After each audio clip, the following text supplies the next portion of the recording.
இன்றைக்கி நம்ம ஒயிட் குருமா எப்படி பண்ணுறதுன்னு பார்க்கலாமா? அதுக்கு ஒரு ஜாரில் தேங்காய் 4 டீஸ்பூன் எடுத்துக்கோங்க. அது கூடவே 3 பச்சை மிளகாய் எடுத்துக்கோங்க. அரை டேபிள் ஸ்பூன் ஜீரகம் எடுத்துக்கோங்க. அப்புறம் ஒரு 5 முந்திரி பருப்பு, அப்புறம் 2 டேபிள் ஸ்பூன் பொட்டுக்கடலை. இந்த தண்ணி விட்டு நம்ம நைஸாக அரைச்சிக்கலாம். நல்லா அரைச்சாச்சு. அடுத்து வெங்காயம் பொடிசா நறுக்குனது 1, அப்புறம் கேரட், பீன்ஸ், உருளைக்கிழங்கு.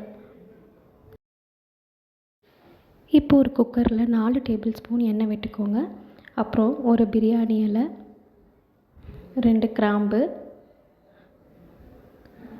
ஒரு அன்னாசிப்பூ, 2 பட்டை, ஒரு ஏலக்காய் எல்லாத்தையும் போட்டு நல்லா வதக்கிக்கோங்க.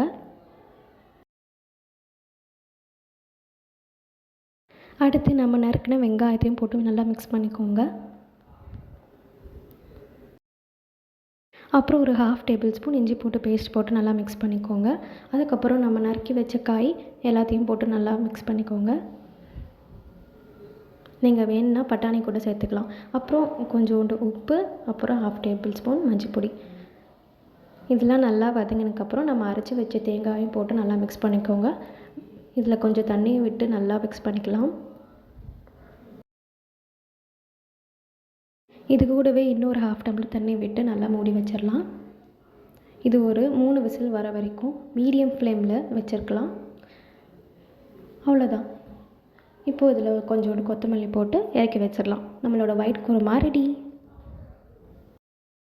இது நீங்கள் சப்பாத்தி, இட்லி எதுக்கு வேணால் தொட்டுக்கலாம்.